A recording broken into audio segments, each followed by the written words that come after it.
नमस्कार, स्वागत है आप सभी का आपके अपने YouTube चैनल MKLCC ग्रुप पर। तो अगर आप भी इस बार इंटरमीडिएट की परीक्षा दे रहे हैं तो आपके लिए प्रतिदिन दोपहर 12 बजे सभी सब्जेक्ट से महत्वपूर्ण VVI ऑब्जेक्टिव प्रश्न का सेट डिस्कशन के साथ लाइव क्लास के रूप में दिया जा रहा है। इसलिए अगर आप चाहते हैं कि इंटर बोर्ड की परीक्षा में सभी सब्जेक्ट के ऑब्जेक्टिव प्रश्न में एक भी प्रश्न का उत्तर गलत ना हो तो डेली लाइव क्लास से दोपहर 12 बजे जरूर जुड़ें।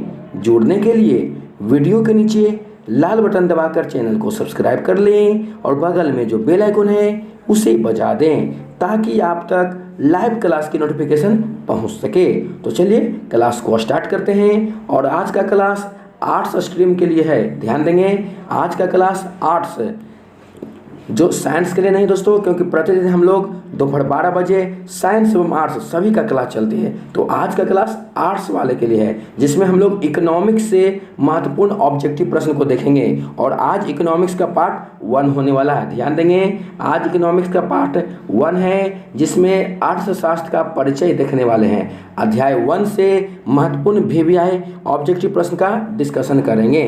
तो चलिए स्टार्ट करते हैं। सभी लोग वीडियो को लाइक कर दें और चैनल पर नए हैं तो वीडियो के नीचे लाल बटन दबाकर चैनल को सब्सक्राइब कर दें। तो देखते हैं आज का सेट का क्वेश्चन 1 आपके सामने ये रहा। तो कहता है आज का सेट का क्वेश्चन 1 इकोनॉमिक्स का पार्ट 1 है। ध्यान देंगे, आज का क्लास इकोनॉमिक्स का पार्ट 1 है। आप लोगों के लिए हिस्ट्री का क्लास हो चुके हैं, ज्योग्राफी का भी क्लास हो चुके हैं, दो पार्ट। और दोस्तों 100 मार्क्स हिंदी इसका भी क्लास हो गए हैं। अगर आप चाहते हैं पिछले के क्लास देखना तो प्ले लिस्ट में जाकर देख सकते हैं। तो सभी लोग इस प्रश्न का उत्तर देंगे। कहता है उत्पादन संभावना वक्र किस ओर ढालू होता है। उत्पादन संभावना वक्र बहुत ही बढ़िया प्रश्न है। उत्पादन संभावना वक्र दोस्तों किस ओर ढालू होता है। सभी लोग उत्तर दे लाइव चैट में, क्योंकि आप लोग लाइव क्लास कर रहे हैं इसलिए वीडियो के नीचे एक लाइव चैट का ऑप्शन मिलेगा, उससे आप लोग जुड़ जाए और उसमें हमारे बताने से पहले किसी भी प्रश्न का उत्तर हो मालूम तो उसमें ज़रूर दें। और अंत में कमेंट करके हमें ज़रूर बताएं कि कितने प्रश्न का उत्तर सही हुआ। तो सभी लोग इस प्रश्न का उत्तर देंगे कि उत्पादन संभावना वक्र किस ओर ढालू होता है। ऊपर से नीचे की ओर या नीचे से दाईं ओर या ऊपर से बाईं ओर या दाईं से बाईं ओर। सभी लोग बताएंगे कि जो उत्पादन संभावना वक्र होता है वह किस ओर ढालू होता है। तो याद रखेंगे कि उत्पादन संभावना वक्र किस ओर ढालू होता है तो नीचे से दाईं ओर। याद रखेंगे, नीचे से दाईं ओर उत्पादन संभावना वक्र ढालू होता है। इसलिए इस प्रश्न का सही उत्तर हो जाएगा दोस्तों ऑप्शन बी। दोस्तों इस सेट में जितने भी प्रश्न मिलेंगे वह MK लेबोरियस कोचिंग सेंटर द्वारा संग्रहित महत्वपूर्ण VVI प्रश्न होंगे। इसलिए आप लोग सभी प्रश्न को जरूर देखें। अगर चाहें तो कॉपी में नोट्स कर लें। अगर आप चाहते हैं कि डेली लाइव क्लास का PDF प्राप्त करें तो हमारे व्हाट्सएप ग्रुप या टेलीग्राम ग्रुप से जुड़ जाएं। उसमें आपको जुड़ने के लिए लिंक दिया हुआ है। प्रतिदिन के लाइव क्लास का PDF मिल जाती है। तो सभी लोग जरूर जुड़ें। तो नेक्स्ट क्वेश्चन की ओर चलते हैं। कहता है दोस्तों यदि उत्पादन संभावना वक्र मूल बिंदु के नतोदर है तो सीमांत अवसर लागत होगी। कहता है यदि उत्पादन संभावना वक्र मूल बिंदु, जैसे मान लीजिए कि दोस्तों यह कोई कोऑर्डिनेट है, ठीक है, तो यह है कोऑर्डिनेट। तो इस जो यहाँ है दोस्तों इसी को क्या कहेंगे, मूल बिंदु कहेंगे, ऑर्डिन कहेंगे। तो कहता है कि यदि उत्पादन संभावना वक्र दोस्तों इस तरह से हो, इस तरह से हो, चाहे जिस तरह से हो, इस तरह से हो, यहाँ से इस तरह से हो, मूल बिंदु से जिस तरह से वक्र हो, तो कहता है कि उत्पादन संभावना वक्र मूल बिंदु के नतोदर है। क्या है, नतोदर है। तो सीमांत अवसर लागत होगी, क्या होगी, बढ़ी हुई, घटी हुई, परिवर्तनशील या इनमें से कोई नहीं। सभी लोग बताएंगे। चलिए बहुत बढ़िया है, सभी लोग उत्तर देने का प्रयास करेंगे। गलत होगा कोई बात नहीं दोस्तों, प्रयास करें। तो याद रखेंगे कि यदि उत्पादन संभावना वक्र मूल बिंदु के नतोदर है, यदि उत्पादन संभावना वक्र मूल बिंदु के नतोदर है तो सीमांत अवसर लागत क्या होगी? बढ़ी हुई होगी। क्या होगी? बढ़ी हुई। इसलिए इस प्रश्न का सही उत्तर हो जाएगा ऑप्शन ए। Next question. और दोस्तों अगर यह क्लास आपको अच्छा लग रहा है तो वीडियो को लाइक करें और चैनल पर नए हैं तो वीडियो के नीचे लाल बटन दबाकर चैनल को जरूर सब्सक्राइब करें, क्योंकि आपके अपने यूट्यूब चैनल MKLCC ग्रुप पर प्रतिदिन दोपहर 12 बजे इंटरमीडिएट एग्जाम के लिए लाइव क्लास होती है एवं प्रतिदिन शाम 7 बजे मैट्रिक एग्जाम के लिए लाइव क्लास होती है। इसलिए ज़्यादा से ज़्यादा शेयर करें। तो नेक्स्ट क्वेश्चन करना है दोस्तों, बहुत ही बढ़िया प्रश्न है। यदि सीमांत अवसर लागत स्थिर है, इस बार कह रहा है दोस्तों जो सीमांत अवसर लागत वह क्या है? स्थिर है, तो उत्पादन संभावना वक्र क्या होगा? कहता है यदि सीमांत अवसर लागत स्थिर है तो उत्पादन संभावना वक्र होगा। क्या होगा? तिर्यक रेखा, एक सरल रेखा या समांतर रेखा या वक्र रेखा। सभी लोग बताएंगे कि यदि सीमांत अवसर लागत स्थिर है तो उत्पादन संभावना वक्र कैसा होगा? तो याद रखेंगे दोस्तों, अगर आपको इस प्रश्न का उत्तर मालूम हो तो जरूर दें हमारे बताने से पहले। तो सभी लोग याद रखेंगे कि यदि सीमांत अवसर लागत स्थिर है तो उत्पादन संभावना वक्र क्या होगा? एक सरल रेखा होगा, क्योंकि क्या है? सीमांत अवसर लागत स्थिर है, तो जब स्थिर रहेगा दोस्तों तो उसका जो संभावना वक्र है क्या हो जाएगा? सरल रेखा। इसलिए इस प्रश्न का सही उत्तर है ऑप्शन बी। चलिए नेक्स्ट क्वेश्चन की ओर चलते हैं और कहता है उत्पादन के कितने साधन हैं? उत्पादन के कितने साधन हैं? 3, 5, 4 या 6? सभी लोग बताएंगे। बहुत ही महत्वपूर्ण प्रश्न और यह बोर्ड एग्जाम में पूछा हुआ प्रश्न है दोस्तों कि उत्पादन के कितने साधन हैं। चलिए बहुत बढ़िया। तो याद रखेंगे सभी लोग, उत्पादन के कितने साधन हैं? तो उत्पादन के 4 साधन हैं। इसलिए इस प्रश्न का सही उत्तर हो जाएगा ऑप्शन सी। चलिए नेक्स्ट क्वेश्चन की ओर चलते हैं और नेक्स्ट क्वेश्चन रहा आपके सामने। कहता है संसाधनों की किफायत से क्या अभिप्राय है? ना बोलते हैं दोस्तों किफायती मूल्य में मिलना चाहिए, तो यहाँ कह रहा है संसाधनों की किफायत। संसाधनों की किफायत से क्या अभिप्राय है? संसाधनों के बुद्धिमत्तापूर्ण प्रयोग या संसाधनों के प्रयोग में मनमानी या साधनों के प्रयोग में आधिक्य या इनमें से कोई नहीं। सभी लोग बताएंगे कि संसाधनों की किफायत से क्या अभिप्राय है।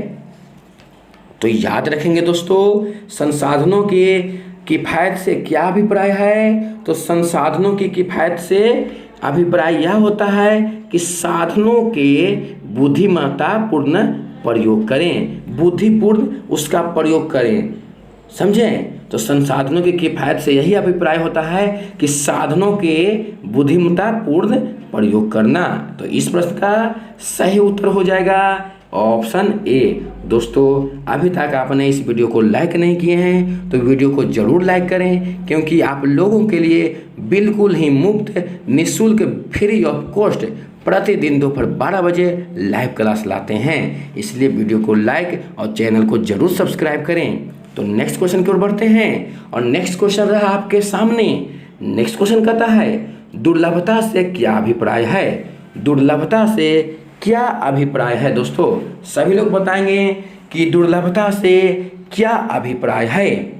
तो याद रखेंगे दुर्लभता से क्या अभिप्राय होगा? तो दुर्लभता से अभिप्राय यही है कि मांग के अनुरूप संसाधनों की उपलब्धि। मांग के अनुरूप, याद रखेंगे, मांग की अपेक्षा संसाधनों की अधिकता नहीं होगी, मांग की अपेक्षा संसाधनों की कमी नहीं होगी। क्या होगी? तो मांग के अनुरूप संसाधनों की उपलब्धि, यही होता है दुर्लभता से अभिप्राय। इसलिए इस प्रश्न का सही उत्तर हो जाएगा ऑप्शन सी। नेक्स्ट क्वेश्चन की ओर चलते हैं और नेक्स्ट क्वेश्चन रहा दोस्तों आपके सामने। कहता है विकास का अर्थशास्त्र किसका अध्ययन करता है? विकास का अर्थशास्त्र किसका अध्ययन करता है? बाजार का, सामाजिक विकास का, संसाधनों के विकास का या वैज्ञानिक आविष्कार का। दोस्तों जो विकास होते हैं तो विकास का अध्ययन अर्थशास्त्र में किसका करता है, यही प्रश्न पूछा जा रहा है। विकास का अर्थशास्त्र किसका अध्ययन करता है, क्या बाजार का या सामाजिक विकास का या संसाधनों के विकास का या वैज्ञानिक आविष्कार का। सभी लोग प्रश्न का उत्तर देंगे लाइव चैट में। तो याद रखेंगे दोस्तों, विकास का अर्थशास्त्र किसका अध्ययन करता है, तो संसाधनों के विकास का। याद रखेंगे, अर्थशास्त्र में विकास का मतलब संसाधनों का विकास से होता है, इसलिए इस प्रश्न का सही उत्तर है ऑप्शन सी।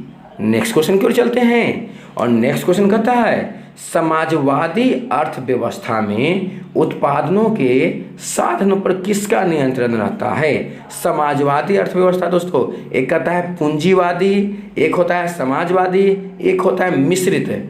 तो दोस्तों यहाँ कह रहा है समाजवादी, तो समाजवादी अर्थव्यवस्था में उत्पादन के साधनों पर किसका नियंत्रण रहता है। तो याद रखेंगे, समाजवादी अर्थव्यवस्था में उत्पादनों के साधन पर सरकार का नियंत्रण रहता है। अगर यह पूंजीवादी हो तो पूंजीपतियों का, ठीक है। अगर मिश्रित हो तो आम जनता का भी, सरकार का भी। मगर समाजवादी रहे तो सिर्फ सरकार का नियंत्रण रहता है उत्पादनों के साधन पर। तो समझ गए, समाजवादी अर्थव्यवस्था में उत्पादनों के साधन पर किसका नियंत्रण रहता है, तो सरकार का, ऑप्शन बी। नेक्स्ट क्वेश्चन की ओर चलते हैं और नेक्स्ट क्वेश्चन है आपके सामने। दोस्तों अभी तक चैनल को सब्सक्राइब नहीं किए हैं तो वीडियो के नीचे लाल बटन दबाकर चैनल को जरूर सब्सक्राइब करें। तो नेक्स्ट क्वेश्चन कहता है निम्न में से किस पर आर्थिक समस्याओं का ढांचा खड़ा है। निम्न में से किस पर आर्थिक समस्याओं कहता है दोस्तों कि किस पर आर्थिक समस्याओं का ढांचा खड़ा है। सीमित संसाधन पर, असीमित आवश्यकताएं पर या ए और बी दोनों पर या इनमें से कोई नहीं। सभी लोग बताएंगे कि किस पर आर्थिक समस्याओं का ढांचा खड़ा है। तो याद रखेंगे, किस पर आर्थिक समस्याओं का ढांचा खड़ा है, तो सीमित संसाधन पर एवं असीमित आवश्यकताएं पर। क्योंकि आवश्यकताएं क्या है, असीमित है, इसका कोई लिमिट नहीं है कि कितना आवश्यकता पड़ सकती है। और संसाधन क्या है दोस्तों, सीमित है, इस पर ही आर्थिक समस्याओं का ढांचा खड़ा है। तो इसलिए इस प्रश्न का सही उत्तर हो जाएगा ऑप्शन सी। नेक्स्ट क्वेश्चन की ओर चलते हैं और नेक्स्ट क्वेश्चन है आपके सामने, कहता है आर्थिक क्रियाओं के निम्न में से कौन से प्रकार हैं। आर्थिक क्रियाओं के निम्न में से कौन से प्रकार हैं, उपभोग, उत्पादन या ए और बी दोनों या इनमें से कोई नहीं। आर्थिक क्रिया पूछ रहा है दोस्तों कि आर्थिक क्रियाओं के कौन से प्रकार हैं, निम्न में से कौन से प्रकार हैं आर्थिक क्रियाओं का। सभी लोग बताएंगे। तो याद रखेंगे दोस्तों, आर्थिक क्रियाओं के प्रकार उपभोग भी हैं, उत्पादन भी हैं, इसलिए इस प्रश्न का सही उत्तर हो जाएगा ऑप्शन सी। और आज हम लोग देख रहे हैं इंटरमीडिएट एग्जाम के लिए जो आर्ट्स स्ट्रीम से है। याद रखेंगे, हम लोग आर्ट्स के एग्जाम के लिए देख रहे हैं महत्वपूर्ण प्रश्न। आज हम साइंस का नहीं देख रहे, आज आर्ट्स का देख रहे हैं, जिसमें इकोनॉमिक्स, ध्यान देंगे, जिसमें हम लोग इकोनॉमिक्स का पार्ट 1 देख रहे हैं। प्रथम अध्याय से महत्वपूर्ण ऑब्जेक्टिव प्रश्न देख रहे हैं। हम लोग प्रतिदिन दोपहर 12 बजे इंटरमीडिएट एग्जाम के लिए महत्वपूर्ण ऑब्जेक्टिव प्रश्न का डिस्कशन करते हैं, जिसमें साइंस एवं आर्ट्स दोनों से चलते रहते हैं। और आज का क्लास आर्ट्स का है, जिसमें इकोनॉमिक्स देख रहे हैं। तो सभी लोग जरूर जुड़ें इस लाइव क्लास से और दोस्तों में भी शेयर करें। तो नेक्स्ट क्वेश्चन रहा आपके सामने। ध्यान देंगे दोस्तों, इस क्लास का खास बात यह है कि जो भी प्रतिदिन हम लाइव क्लास लाते हैं वह चैप्टर वाइज होता है, जहां तहां से नहीं होता है दोस्तों। चैप्टर बाय चैप्टर आपका महत्वपूर्ण ऑब्जेक्टिव का डिस्कशन करते हैं, इसीलिए आपके दिमाग में, आपके पास चैप्टर बाय चैप्टर ऑब्जेक्टिव का संग्रह होते जाते हैं। तो सभी लोग बताएंगे व्यष्टि अर्थशास्त्र के अंतर्गत निम्न में से किसका अध्ययन किया जाता है। दोस्तों आज इसी का परिचय हम लोग देख रहे हैं, व्यष्टि अर्थशास्त्र का परिचय, इसी से महत्वपूर्ण ऑब्जेक्टिव प्रश्न देख रहे हैं। तो कहता है व्यष्टि अर्थशास्त्र के अंतर्गत निम्न में से किसका अध्ययन किया जाता है? व्यक्तिगत परिवार का, व्यक्तिगत कार्य का, व्यक्तिगत उद्योग का या उपरोक्त सभी का? सभी लोग बताएंगे कि व्यष्टि अर्थशास्त्र के अंतर्गत निम्न में से किसका अध्ययन किया जाता है? तो याद रखेंगे अर्थशास्त्र है दोस्तों, यहाँ परिवार और कार्य का मतलब नहीं है, अर्थशास्त्र अर्थात उद्योग। याद रखेंगे इसमें किसका अध्ययन किया जाता है? तो व्यक्तिगत उद्योग का। इसलिए इस प्रश्न का सही उत्तर है ऑप्शन सी। चलिए नेक्स्ट क्वेश्चन की ओर चलते हैं और नेक्स्ट क्वेश्चन रहा आपके सामने। कहता है उत्पादन के निम्न में से कौन से साधन हैं? उत्पादन के निम्न में से कौन से साधन है? भूमि, उद्यम, पूंजी या उपरोक्त सभी? अर्थात दोस्तों उत्पादन के कौन साधन है? जो ऑप्शन दिया है निम्न में से कौन से साधन है उत्पादन के? क्या भूमि साधन है उत्पादन के? उद्यम, पूंजी, ये सभी क्या साधन है उत्पादन के? तो हाँ दोस्तों ये सभी साधन है उत्पादन के। याद रखेंगे उत्पादन के साधन कौन कौन है? तो भूमि, उद्यम, पूंजी, ये सभी हो जाएंगे। इसलिए इस प्रश्न का सही उत्तर है ऑप्शन डी। नेक्स्ट क्वेश्चन की ओर चलते हैं और नेक्स्ट क्वेश्चन है आपके सामने। कहता है अर्थव्यवस्था की केंद्रीय समस्याएं कौन सी है? अर्थव्यवस्था की केंद्रीय समस्याएं कौन सी है? साधनों का आवंटन, साधनों का कुशलतम उपयोग, आर्थिक विकास या उपरोक्त सभी? सभी लोग बताएंगे कि अर्थव्यवस्था की केंद्रीय समस्याएं कौन सी है। तो याद रखेंगे दोस्तों अर्थव्यवस्था की केंद्रीय समस्याएं संसाधनों का आवंटन करना, संसाधनों का कुशलतम उपयोग करना, आर्थिक विकास, ये सभी अर्थव्यवस्था की केंद्रीय समस्याएं हैं। इसलिए इस प्रश्न का सही उत्तर होगा ऑप्शन डी। समझ रहे हैं? तो इस प्रश्न का सही उत्तर ऑप्शन डी है। तो नेक्स्ट क्वेश्चन की ओर चलते हैं। नेक्स्ट क्वेश्चन कहता है निम्न में से कौन सा कथन सही है? निम्न में से कौन सा कथन सही है? कहता है अर्थशास्त्र एक सामाजिक विज्ञान है। अर्थशास्त्र का सरोकार दुर्लभता की अवस्था में व्यक्तिगत एवं सामाजिक चयन से है, या ए और बी दोनों, या उपरोक्त से कोई नहीं? कौन सा सही है दोस्तों कथन कि अर्थशास्त्र एक सामाजिक विज्ञान है, या अर्थशास्त्र का सरोकार दुर्लभता की अवस्था में व्यक्तिगत एवं सामाजिक चयन से है, या दोनों, या इनमें से कोई नहीं? सभी लोग बताएंगे दोस्तों कि कौन सा कथन सही है। सभी लोग अपना उत्तर लाइव चैट में देंगे। तो याद रखेंगे दोस्तों कौन सा कथन सही है? तो अर्थशास्त्र एक सामाजिक विज्ञान है और अर्थशास्त्र का सरोकार दुर्लभता की अवस्था में व्यक्तिगत एवं सामाजिक चयन से, ये दोनों कथन सही है। इसलिए इस प्रश्न का सही उत्तर है ऑप्शन सी। चलिए नेक्स्ट क्वेश्चन की ओर चलते हैं और नेक्स्ट क्वेश्चन रहा आपके सामने। कहता है किसी भी अर्थव्यवस्था में कितनी समस्याओं का सामना करना पड़ता है? किसी भी अर्थव्यवस्था में कितनी समस्याओं का सामना करना पड़ता है? किसी भी अर्थव्यवस्था करा दोस्तों, किसी भी अर्थव्यवस्था में कितनी समस्याओं का सामना करना पड़ता है? 2, 3, 5 या कोई नहीं? सभी लोग बताएंगे दोस्तों। और जितने भी प्रश्न हैं वो बहुत ही महत्वपूर्ण है, इसलिए आप लोग नोट्स जरूर कर लें कॉपी में। आपको प्रतिदिन व्हाट्सएप ग्रुप या टेलीग्राम ग्रुप में इसका PDF मिल जाते हैं, इसलिए आप लोग सभी क्वेश्चन का संग्रह एक जगह कर लें। तो सभी लोग बताएंगे कि किसी भी अर्थव्यवस्था में कितनी समस्याओं का सामना करना पड़ता है। तो याद रखेंगे किसी भी अर्थव्यवस्था में कितनी समस्याओं का सामना करना पड़ता है? तो तीन समस्याओं का सामना करना पड़ता है। इसलिए इस प्रश्न का सही उत्तर हो जाएगा ऑप्शन बी। और आज का लास्ट क्वेश्चन है दोस्तों इकोनॉमिक्स के पार्ट 1 का लास्ट क्वेश्चन कि अर्थशास्त्र में किसके लिए प्रश्न निम्न में से जुड़ा है? कहता है अर्थशास्त्र में किसके लिए का प्रश्न निम्न में से किसके जुड़ा है? अर्थशास्त्र में किसके लिए का प्रश्न निम्न में से किससे जुड़ा है? तकनीकी के चयन में, आय एवं संपत्ति के वितरण में, वस्तु एवं सेवाओं के उत्पादन में, या उपयुक्त से कोई नहीं। सभी लोग बताएंगे कि अर्थशास्त्र में किसके लिए का प्रश्न निम्न में से किसके जुड़ा है। तो याद रखेंगे, अर्थशास्त्र में किसके लिए का प्रश्न आय एवं संपत्ति के वितरण में से जुड़ा हुआ है। ठीक है, आय एवं संपत्ति याद रखेंगे। इस प्रश्न का सही उत्तर क्या होगा? ऑप्शन बी, आय एवं संपत्ति के वितरण, इससे प्रश्न जुड़ा हुआ है। तो इस प्रश्न का सही उत्तर है ऑप्शन बी।